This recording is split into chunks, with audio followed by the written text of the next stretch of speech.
मेधा किरीट सोमय्या यांनी दाखल केलेल्या याचिकेनुसार आता अब्रू नुकसानीच्या खटल्यात संजय राऊत दोषी आढळत आहेत आणि या संदर्भात आपण अधिक अपडेट घेणार आहोत आपले प्रतिनिधी कृष्णा यांच्याकडून। कृष्णा, पत्नी मेधा किरीट सोमय्या यांच्या वतीनं ही माझगाव कोर्टामध्ये याचिका दाखल करण्यात आलेली होती आणि संजय राऊत यांच्यावरती आरोप करण्यात आलेले होते अब्रू नुकसानीचे। त्या संदर्भात ही मागच्या काही महिन्यांपासून सुनावणी सुरू होते आणि या संदर्भात आता माझगाव कोर्टानं निर्णय दिलेला आहे।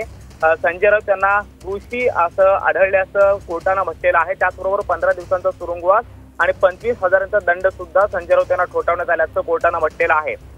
सेक्शन 5 अंतर्गत आयपीसीच्या सेक्शन 5 अंतर्गत ही सगळी याचिका दाखल करण्यात आलेली होती आणि त्यावरती ही सगळी सुनावणी मागच्या काही दिवसापासून माझगाव कोर्टामध्ये सुरू होते आणि अखेर यावरती आता निर्णय दिलेला आहे।